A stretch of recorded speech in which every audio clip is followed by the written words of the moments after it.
Hello and welcome, K-Knights, Kindred, and other children of the night. My name is Hunter, and we are playing the Princess of Darkness mod for CK3, a World of Darkness Dark Ages mod that covers vampires. Pretty sure you can play as pretty much any supernatural creature, werewolves, hunters, at this point. If not everything, then most things. But we're going to stick with the original stuff that the mod came out with when it first came out. The original vampire setting is presented by the mod. The purpose of this series is for me to create an introduction both to the World of Darkness setting that's useful for people who want to try this mod out, and to the changes in mechanics and other details that this mod uses to try to simulate the supernatural creatures involved. The reason we're starting with the vampires is because vampires is what the mod originally started with, and it is the setting that I have the most experience with, both in the play of this mod and outside of it in real-life tabletop role-playing games. We're just going to click new game and get into it. I don't want to spend too much time, but I do want to be pretty thorough. This section, this tabs section, which in the normal game has your two time period tabs, is very useful for someone who hasn't played much World of Darkness and just wants to jump in and play a vampire in CK3. It explains the setting in a basic way in these blurbs over here. So this is a basic Vampire the Dark Ages setting description, and then each one of these represents all of the different clans available, and they all have their own descriptions over there that give you a little brief idea of what they do and what they're up to.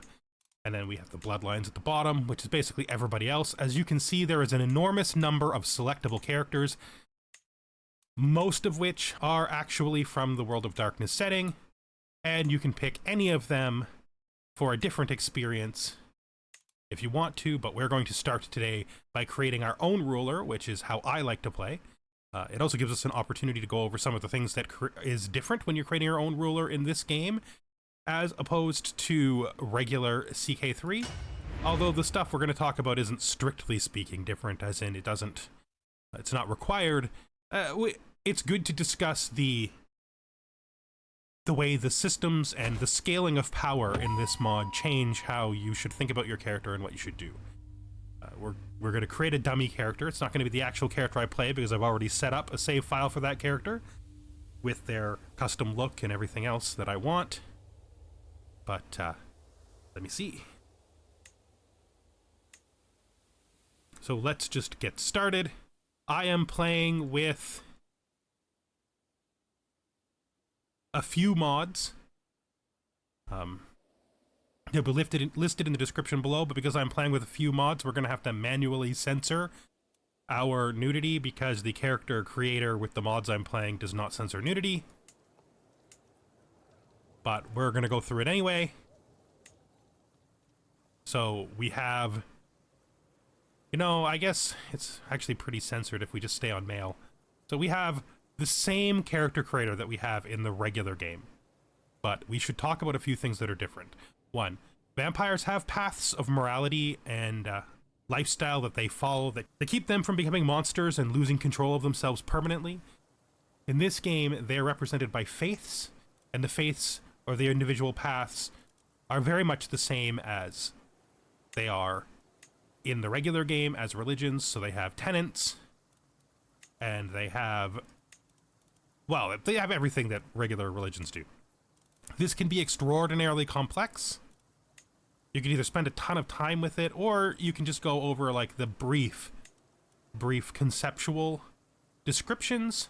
If you look at these, the first one in all of these is the fundamental path. The roads are the original World of Darkness, Dark Ages manual roads in the game, except a couple are like bones. But these give you a good idea of the best way to pick a road for your vampire if you have no experience with the setting.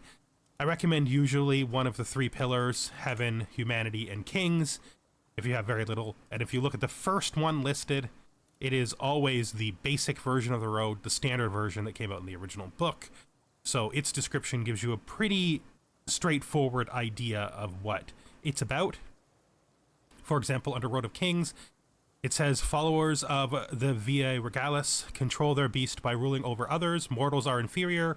promises will be fulfilled, power is everything. So that gives you a basic description of like what the vampiric religion, the road, is about. Culture is no different than it is in the regular game. It determines your technology.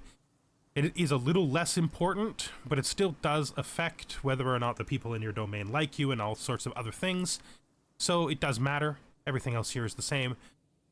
So when I'm creating a character for this mod, especially if I'm creating a vampire, because all of the World of Darkness characters have stats that are pretty strong and pretty much above you, I have a tendency to create a 400-point character with a supernatural trait of ghoul. And then when we start the game, it will give us an opportunity to change our ghoul into a vampire, and that will basically give us our disciplines for free. If you try to get disciplines here, right, they all have a cost. And that cost is very, very variable. Even the ones that are associated with your clan have a cost. So if you want to get your clan disciplines for free and a few other things for free, the best thing to do is to start as a ghoul. And then when we start the game, we will use an option in the starting menu that will allow us to change our supernatural type, and then we can go through the process of making ourselves into a vampire. Having said that, after you pick ghoul, which is free, you just create the character you want to create here, as you usually would. If you care about the 400-point limit, care about the 400-point limit, but one of the things that's super important to note is that the most important thing in this mod is probably your lifestyle experience traits, because that's where your disciplines live, and also it's where the original lifestyle discipline traits live. So there's only so much you can do for yourself in this screen.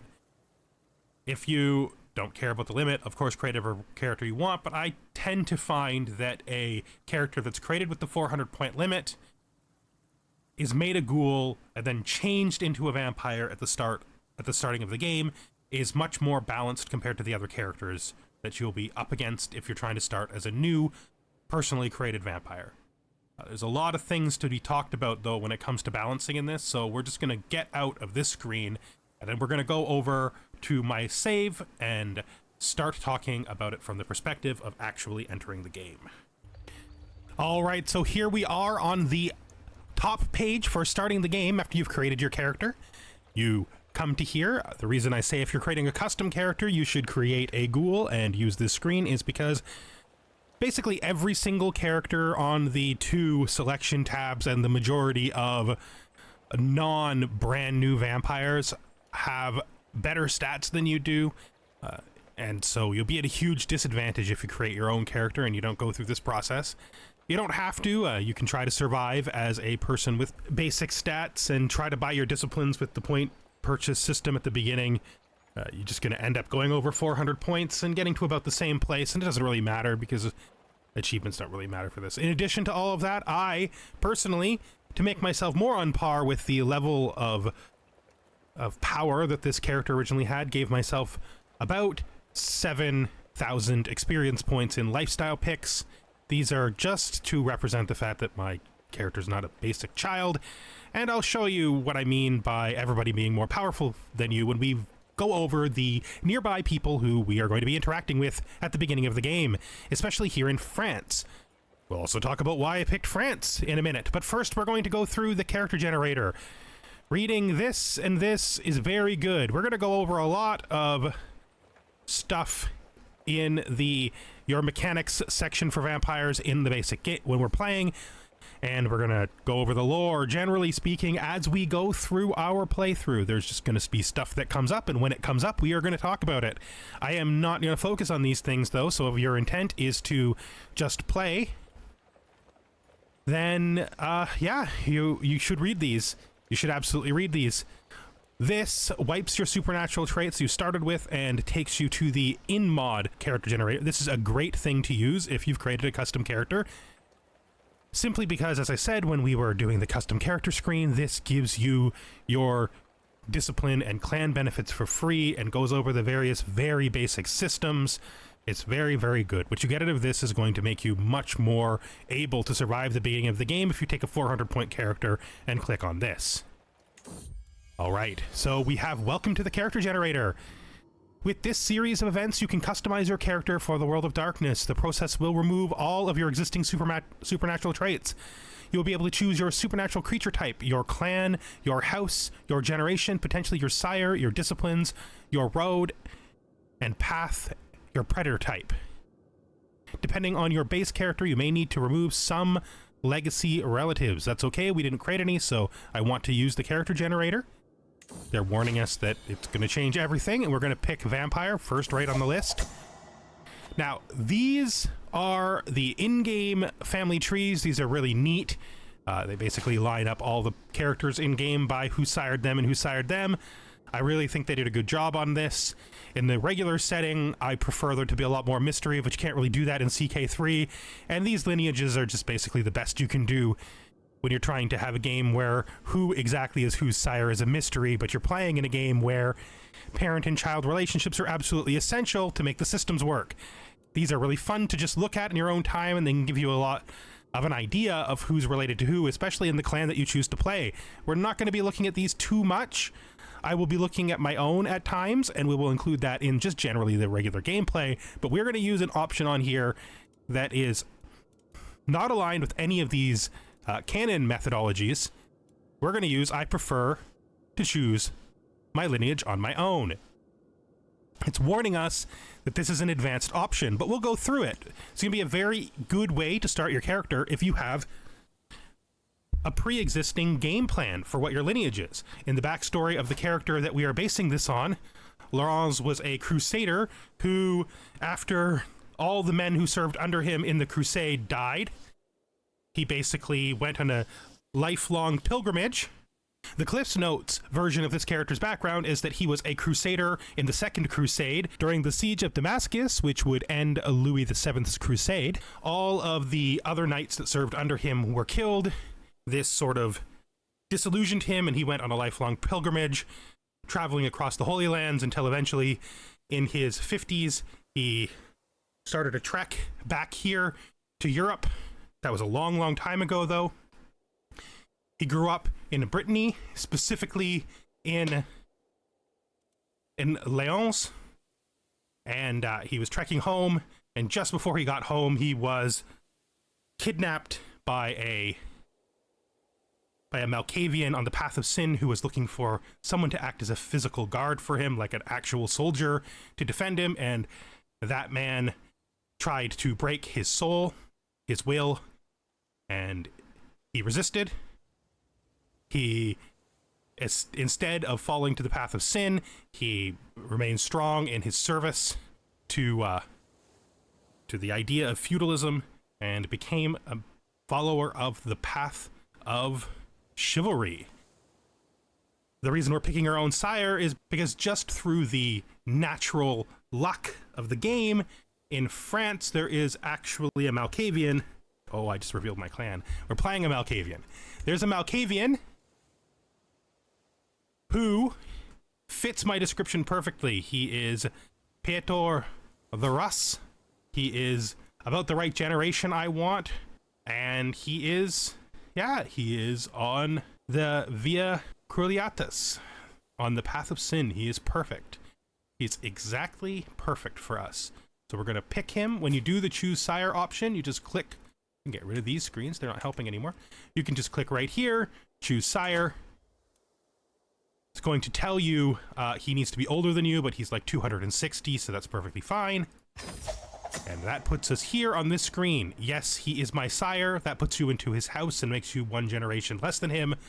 Yes, he is related to you, but he's not. Your sire puts you a few generations below him and in his house.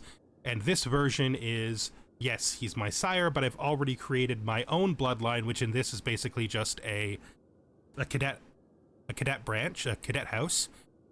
We're going to create our bloodline for ourselves in the playthrough. We're not going to do it from the start, so we're going to start with, yes, he is my sire, and we will be in Plague Bride. So we are now a Malkavian. Malkavians' disciplines are Auspex, Dementation, and Obfuscate. So the ability to be invisible, the ability to make people insane, and Sight Beyond Sight. This is just a basic description. The powers of the vampires are called disciplines. Different clans and bloodlines have different inherent disciplines. Disciplines provide passive bonuses to attributes, but some also have active powers invoked through decisions or schemes. Invoking disciplines are likely to increase blood hunger. You will now confirm your clan and discipline set. This is your last chance to move backwards in the character generator and change your house, clan, or splat. We have no reason to go back. This was a deliberate choice. This character is a Malkavian. He's based on a Malkavian that I played many years ago. He's actually the character for who the channel name comes from. We'll probably go over that throughout the various episodes. We're not going to spend too much time on it now because we want to really get started, because there's a lot to do and a lot of setup in the first episode, and I really, really want this to be valuable to people when it comes to learning how to play the game. Blood potency. So this is the strength of your blood. It depends directly on your generation. For us, it is 2. It gives us a bunch of basic stats, a bit of prowess, and a massive health boost. Blood potency determines how strong your vampiric powers are, as well as how much blood you need to satisfy your hunger. Blood potency is both initially defined by generation and limited by generation. Blood potency grows very slowly over time, but can also be increased through diablerie. Entering torpor will slowly reduce your blood potency. There we are. So if we click on this, we have no choices there. The Masquerade. The silence of the blood is keeping your supernatural nature secret from mortals. If the kind know you are a monster, they may try to destroy you. Worse, other supernaturals may also seek your destruction to ensure their own survival. Some supernaturals eschew secrecy and instead revel in the dread caused by revealing the monstrous nature. Using blatant supernatural powers in public, creating vampiric children and ghouls, being lax in hiding, feeding, and leaving a trail of corpses all risk increasing a vampire's masquerade exposure. What this does is it generates factions against you in the game, which are Inquisition factions, and they act sort of like the rebellions in the regular game do.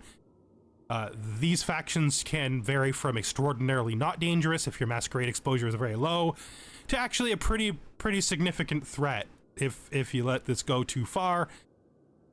Most characters without much power it would be recommended that such characters, don't breach the masquerade when they can help it. All right. My supernatural nature is hidden. 0 exposure. The hunger.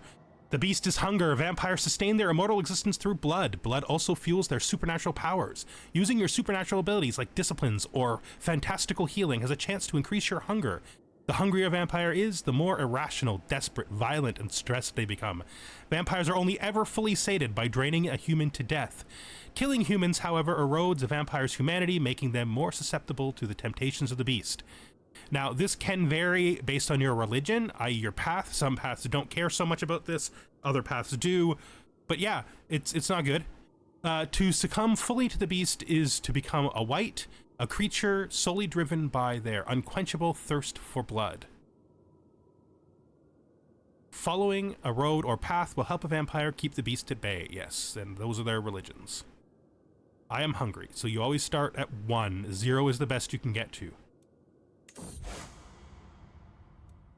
Road. So each one of these is different. Their names gives you a kind of idea. Humanity is trying to behave like humans. Kings is using power and glory and nobility to maintain your place against your beast. The road of heaven is basically worship of God. The road of sin is being sinful and reveling in your vampiric nature. The beast is being animalistic and going to the wild, and Road of Lilith is a special road for vampires who believe they descend from Lilith instead of Cain. We're doing kings. These are the paths of kings. Each one of them is different. This is the basic path. This is the merchant path. This is the tyrant path. This is the advisor path. Then we have Mithras' special path, and then a different road. Now, we're going to be taking the one I didn't say, which is chivalry. There's a lot of reasons for that. One, because he's supposed to be a knight, and I like the idea of him being a chivalric knight. I think that's pretty cool. That's also what he was originally when the character was designed a long time ago. There's other reasons for that too. The original reason I think back in the day I picked chivalry is because it's a path of kings that doesn't really focus so much on high and low clans. Malkavians are a low clan, which means a lot of the versions of Path of Kings actually think of us as just being a sin, like we just have a sin for being our clan. And we don't want to have to deal with that. I don't want to be sinful just because I'm a Malkavian. But that's not even why. Like, I would do that if I really cared about it, but really it is this character's focus actually on chivalry and serving higher powers rather than being the highest power himself, which may not always be the case, but it is at least the case at the beginning. So this is who we prey on. What is your prey? Predator types represent the habitual preference of individual vampires towards how and when they feed, and although it does not bind them to these ways alone. The vast majority of them hunt mortals, but a few prefer animal blood, and even fewer, mostly very old, hunt other vampires instead. We're picking humans, of course. We're not a vampire hunter. And we're going to go under Charm. The original version of this character had the out-of-clan discipline presence at character creation, so we're going to be a Siren because it gives it to us. Also, I just think this is... yeah, he is definitely a person. We'll look at the Siren description to give you an idea. Vampires seduce mortals for their blood. Although he was a knight, he was a gallant and chivalric knight, and he was engaged in all of those classic gallant chivalric ideas before his fall from grace and his disillusionment. So the idea that he is a seducer and a romantic when it comes to hunting sort of fits well. So we're taking Siren. All of these give you things that are worthwhile. Most of them give you an out-of-clan discipline, which isn't really a thing in this game per se. That's represented differently, but we'll talk about that too. They also sometimes give you other things, like Siren is giving me presence and a point of diplomacy, but the rest of them give you other stuff that can be valuable as well. So we'll click Siren. That says who we are, and we are done with that. So all of the things we have to do before unpausing are now completely finished. And we will now talk about age. But this character was 19 years old at the end of the Second Crusade. So we're just going to grab a calculator here. 1049 was the end of the Second Crusade. So we're going to take the game date.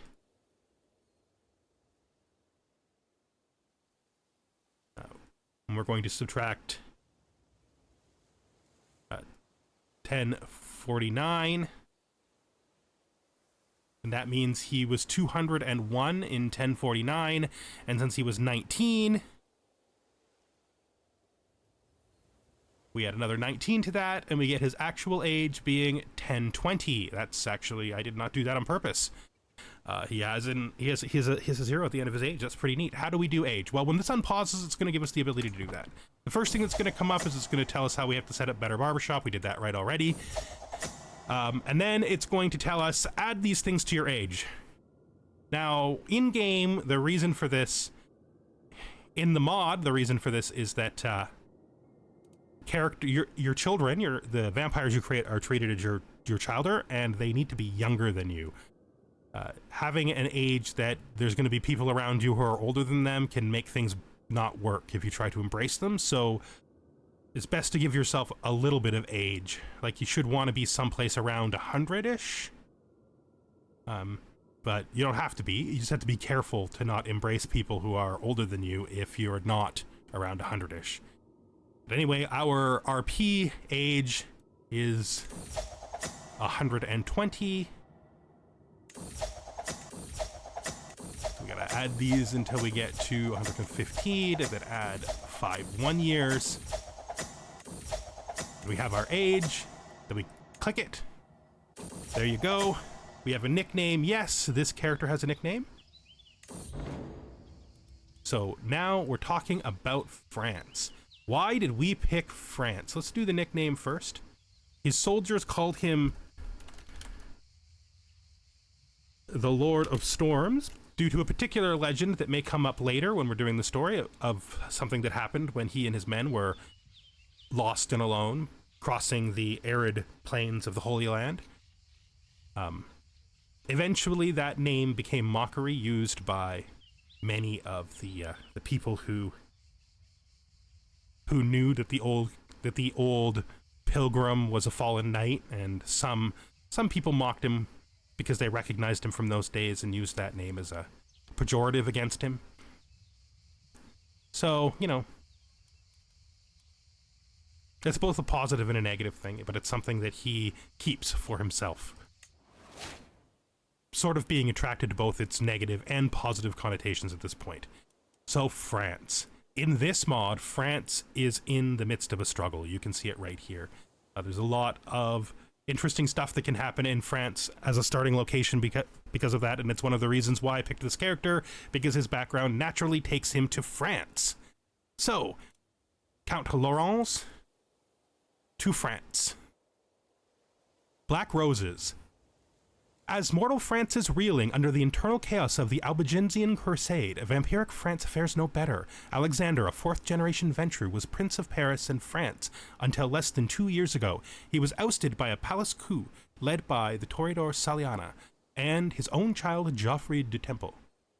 The Toreador Queen has assumed control of the country and tries to consolidate her position, facing the opposition of her own clanmates, the other queens of France. On the other hand, Geoffrey has taken Paris itself as a prize, but could, given time, make a bid for the crown that is his by right of blood. To the south, Escalmond of Toulouse is using the Cathar uprising for her own purpose, but could face the fury of northern France soon enough. Will the country find a new, better ruler than Alexander from this ordeal, or will it be swept away in chaos and destruction? France would fare better under no. This is not true. Maybe in a few hundred years, but right now this is not true. France is fine with the people who rule it, not me. So, a fractured France. Vampiric France was once ruled by one of the most influential Ventrue, Alexander. He was seconded by the Toreador Courts of Love, a group of powerful queens ruling from the major French cities and giving him advice and support. But the old Ventrue's callousness and isolation finally was his downfall in 1222, when he was ousted by a coup d'etat fomented by the most powerful queen of love, Saliana, and his own child Geoffrey. Saliana then assumed power, but such a brutal change after more than 600 years of status quo has plunged France into chaos. A chaos worsened by the ongoing Albigensian Crusade, the divide between Occitan and French, and the encroaching of England and Germany in the realm. Will vampiric France survive the troubled times ahead? Chaos breeds opportunities. So we are in the midst of a struggle over the Courts of Love and the vampiric kingdom of France. We are in the Duchy of Poitiers. Duke Etienne de Poitiers, the King of Roses, is an actual canon character. He is younger than us, but more powerful, which actually makes a lot of sense. A lot of these World of Darkness written characters are very powerful. If we look at him... Oh, we didn't pause, and he's invited us to his council, so that's fine. That's fine. Of course, he's making us his chancellor because we're amazing. He probably has literally no one even close to us in his domain. We'll talk about all that stuff as we go, because there is so much to talk about in this game. So let's just look at Etienne. Lord Etienne de Poitiers. The only official king of love is an oddity for many reasons. Considered vapid and absent-minded by many, he proved them all wrong by carefully manipulating Alexander into open conflict with Escalmond before the former's exile. Since then, his actions are watched with more attention, especially his relationship with the remnants of Avalon south of him. Nobody really knows if Etienne's a pawn or a king in the grand game, but it might be too late if they ever find out. So we are, by nature, a servant and a loyal knight. So we will be playing the beginning of this game with the intention of solidifying our own power in the domain of Poitiers under Duke Etienne. If there's conflict between us or the game leads us that way, we may consider breaking out to find a better liege someplace else. But as a follower of the path of chivalry, we prefer to be sworn to a powerful leader rather than leading on our own.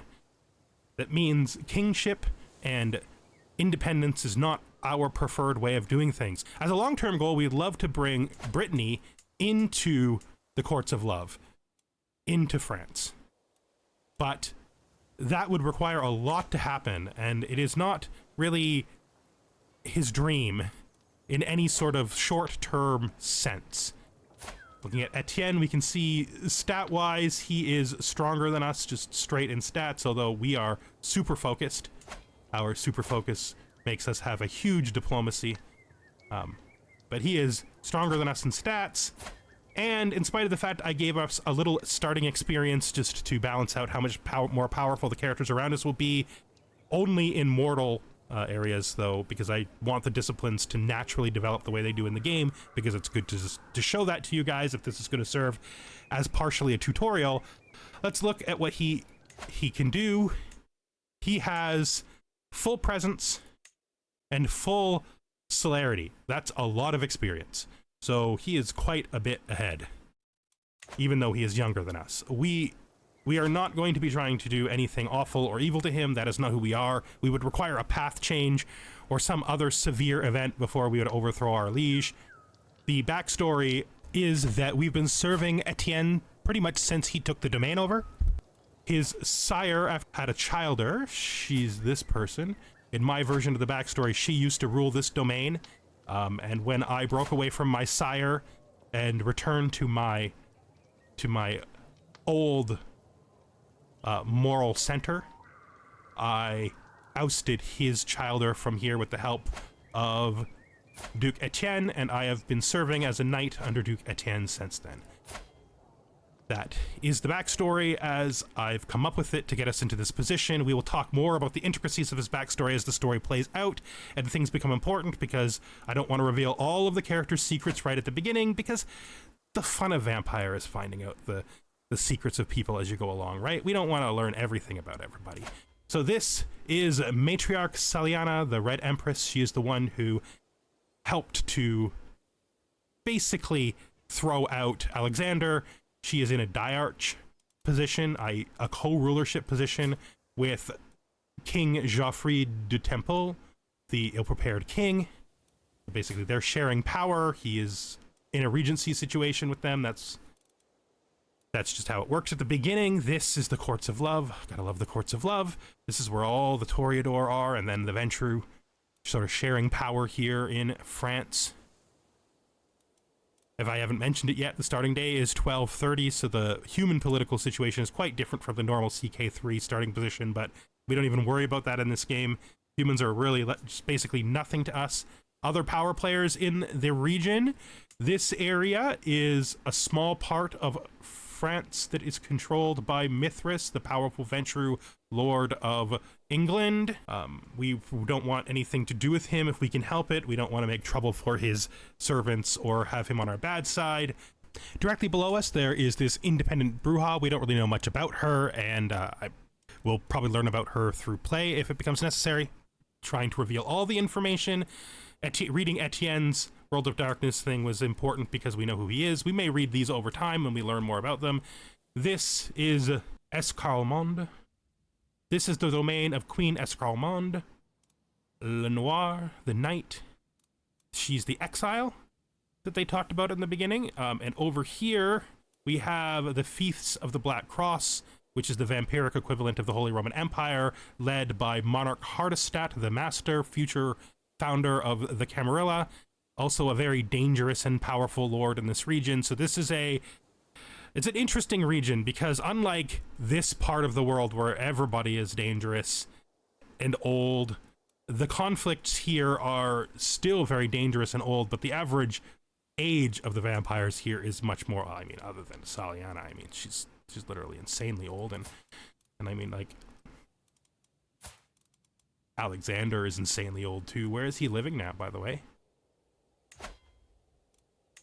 Oh, he's like, he appears, oh, he is in the middle of Hardestat's domain, I guess. Okay, that's where he is right now. So that gives us a little bit of an idea of that. There are the fellow vassals. We have this, this Cappadocian. He's not too strong. He is okay with his liege. And then we have this guy down here who is a Ventrue, and he and Etienne are in direct conflict. This guy is actually also a Crusader, but I don't know what crusade he's from. And this is most likely where we're going to look for power expansion, because this guy's his relationship with our liege is not great. Okay, so we're finally at the point where we can really start to talk about the mechanics of the game, and we've almost been talking about this game for 30 minutes. That's how much there is in it.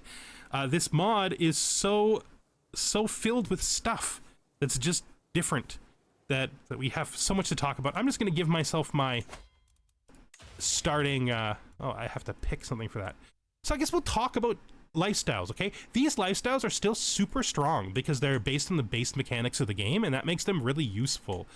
Your disciplines are very strong too, but your disciplines you can gain experience for in ways other than the monthly tick. So if our intent here is to become stronger over time in the most efficient way possible, we want to be getting monthly ticks on regular lifestyles, and then hunting and herd ticks on disciplines. So, with that in mind, I think we're going to be trying to fill August. I mean, I'm sure we're going to do that because Dignitas is going to just be such a strong ability for a immortal vampire. Anything that gives you a bunch of extra stats for something is really useful for a very powerful vampire. We're going to take Foreign Affairs for the extra point of diplomacy, because diplomacy is just really strong. We don't need the tiny bit of extra prestige, it won't really help us. And then we take the 3 points we gave ourselves, that's 3,000 experience points in this game. This version of the game, we're going to take Firm Hand for monthly dread, we're going to take Praetorian Guard for prestige per night, and then we're going to take Benevolent Intent because our ability to sway others is pretty much what's going to keep us alive. And then we're going to take what we would have had as a knight. Just straight down like that. And this gives us a strong, stable starting character who, in spite of having no discipline, disciplines will at least be able to resist the people around him well enough that he doesn't disappear into the night right away. Knights are the most powerful fighting force you have in this version of the game. Most of them are vampires. Over time, more of them are going to be vampires and more of them are going to be ghouls, and these numbers are going to go up and up and up. If you just look at me, I have a 28 just from being a vampire. Mostly this is just from being a vampire, right? Like, I have one from my blood potency, one from my auspex. All my disciplines are giving me some. I got 5 from just being a vampire. I got my stalwart leader, 2. This is just a lot. Yeah. So that's good. This is good. Vampires become even stronger. I'm not even very strong. Like, if you look at Etienne here, he's got 40. If we look at this, the Cappadocian's not that strong. But if we look at this Ventru, how strong is he? He's got 19. So vampires have very, very high stats, and they have very, very high health, which means they are very strong, and they're what make your military strong. This number isn't as important as the Golden Star in this mod. What else do we need to talk about? I guess we should just, since we need to wrap this up eventually, we should talk about hunting, herd, and gaining blood. So your character has a basic ability they can do all the time called Find Mortals. Each one of these is different. These characters are low quality. Just to give you an example, by showing you my court, all humans are not good. Oh my god. This Baron here is a vampire, and he has a 9 intrigue as a starting baby vampire. That's exciting. Like that, this is better than I'm used to seeing. Him having a 9 is actually it's kind of really good. This is exciting. The rest of these, obviously, they're terrible. Humans are terrible. Ghouls are pretty bad, and young vampires are pretty bad. But older vampires are very strong, and this creates a very strong power difference in your council, which is very important, as it is in regular CK3, between a established vampire with a large domain where all the characters under them are vassals that have stats, and someone like me, who I have to spend the beginning of the game just getting myself to the point where my council isn't making my life worse on a daily basis because they can't do their jobs. One of the ways we look for people is with Find Mortals. The other thing that Find Mortals is good for is hunting and herding, which is what we were talking about before I jumped in here. So you have all these choices. These give you basic ideas of what kinds of stats they're going to have, but don't be disappointed when they're still terrible. Peasants is free, which means they're going to be the most terrible and the most random, and then you're going to see scoundrels, warriors, merchants, and clergy, which are going to basically have themes. We're going to take warriors because we're hoping that we can stay pretty well ahead on prestige. I'm going to click find mortals. We're going to unpause briefly just so the screen will come up.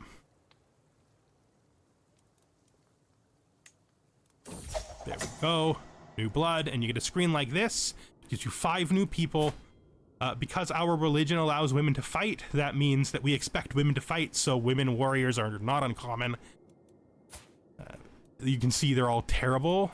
What we're really looking out for here is people who have anything that sets them apart. Like, this guy is set apart by the fact he has this 7, and the rest of them are absolutely atrocious, which is what you would expect. She's set apart because she has a 2, but it didn't do anything for her, so it doesn't matter. Looking at these people, since we've seen nobody really useful, we're gonna pin him just because he has something of a useful stat. And then we're gonna pick one of them at random to hunt from. So everybody has sort of like a blood resonance that decides what kind of experience they give you when your herd ticks go through at the end of the year. The way to discover that is to either hunt them or herdify them. There's no point, really, unless you have a plan for getting a discipline, for you to get resonance experience in a discipline you don't have. So you want your herd, your yearly ticks of free experience, to mostly come from your disciplines. For us, we have 3 disciplines types that are available to us, so we will... So before we go in there, we'll talk about it from here. So if we look at our clan is going to give us extra monthly experience. That doesn't apply to this, but it does if we actually take them by month, for melancholy and phlegmatic. That's because our clan disciplines are in the same categories. Melancholy for obfuscate, which is being invisible, and phlegmatic, which is these 2, which are both mental disciplines, are for dementation and auspex. If we go into our experience, that's not experience, I clicked the wrong one. If we go into our experience chart and look at our last 5 things here, you guys can just go away, we're done with you. You can see there are 5 choices. We have our animal, we have our choleric, which is physical disciplines, like the disciplines of the body. We have melancholic, which is sort of defensive disciplines, but it's a very weird category, but also very interesting, because it includes obtenebration, but it also includes fortitude. It's an interesting category. It's a very, very interesting category. We have obfuscate in this category, and obfuscate is an interesting and useful discipline for us. Obfuscate, more or less, is going to give us resistance to hostile resistance to hostile schemes and resistance to personal schemes, and it gives us some interesting like special ability unlocks as we go down the list. Particularly Vanish is pretty good. It gives you an interaction that allows you to stop all schemes, but mostly it gives us resistance to other people's schemes that make us pretty good at surviving the machinations of others, which is actually a strength of the Malkavians, because Auspex also is very good at resisting all kinds of schemes. It also has some very special abilities in it that are quite interesting. Some of these top ones make it harder for prisoners to escape. Scry the Soul lets you know what resonance mortals have as soon as you find them. You just go down here, and then it's all personal scheme power and scheme power defense, until eventually we get to here where we can do astral projection to go into the other realm and explore a little bit. And then Dementation makes people insane and is a hostile discipline you use to weaken enemies socially, mostly. It can be very powerful if used correctly, but it can be hard to understand what to do with if you're not really sure what the point of the things are. But we will talk about Dementation a lot once we have it, but we won't be even taking it at the beginning. And finally, our out of clan discipline, which doesn't matter at all in this game. It's just another discipline we can get as long as we get experience in its category, because we possess it, is presence, and presence is social strength, it's social power. It also has some resistance in it, but it's some very interesting stuff. Lingering Kiss means that when you hunt a person, you can hurtify them. We'll talk about hunt and hurtify in a minute, but it is very good because it lets you do both with one action. Got Dread Gaze for dread gain and some prowess, and then Entrancement is like a better form of befriending.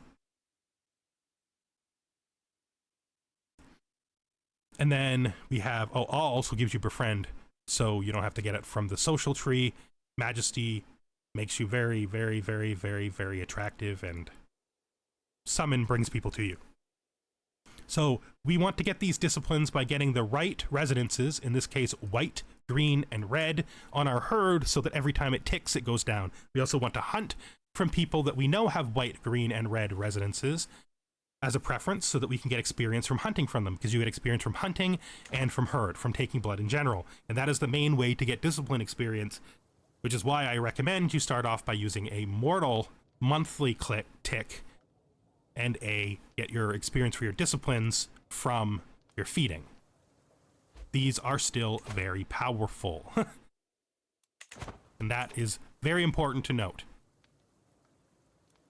So we have started a hunting action. We should also pick a person in our domain, and we should herdify them. I always forget which one Courtier is under. Doesn't really matter. We might be able to pick somebody if we are lucky who's right, but really it can be impossible to tell.